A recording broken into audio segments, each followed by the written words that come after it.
key here is to use benefit statements. You're at that point in the sales process where what you're doing is you're taking the information you gathered from your researching, right? You're taking all that information and you're connecting it back. And instead, what we see a lot of people doing is spewing features. In essence, all the speeds and feeds or all the technological stuff, and we're thinking the more I can throw out there all this impressive knowledge of what I have and what I know, the more likely they're to buy.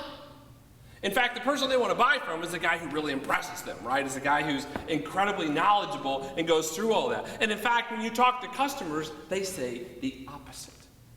They say the opposite thing.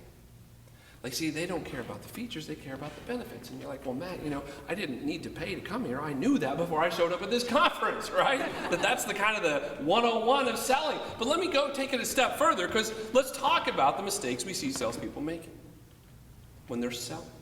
And they're talking about features all the time instead of benefits. See, what they'll do is they'll say it has this feature, they'll say this has, and then they'll talk about how that works, what it does. What they rarely do is connect it to a benefit. What they rarely do is bring it back to a point where me, as your customer, understand and get it and experience it and can say, yeah, I can see me wearing this, I can see me doing that, I can see me being this way.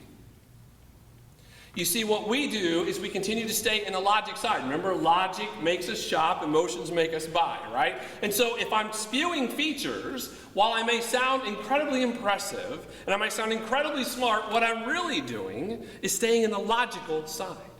So even if they understand logically what I'm saying, they don't connect to it.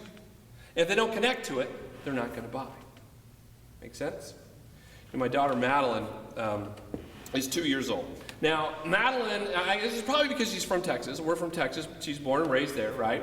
But she has this love of salsa, all right? She loves chips and salsa. And I know you think that for a 2-year-old, right? That's kind of interesting. So when we go to different places, what we'll usually have to do is I need to try that first before she jumps in, right? And I will tell her, let Daddy try this. And I try it, and I'm like, okay, now, this one's pretty spicy, okay? This is pretty hot. It's pretty spicy. And she's looking at me and she goes, okay, hot. And I'm like, yes, hot, that's right, that's the right word, that's what we're doing. So do you understand? You gotta be careful. I don't know if you should eat this one. Maybe Daddy can find you a different one, right? Got it. She's like, got it. You can just see her like, yes, Daddy, I got it, okay? Next thing I know, she's got a chip in her hand, got the huge bite of the salsa, and boom, in her mouth.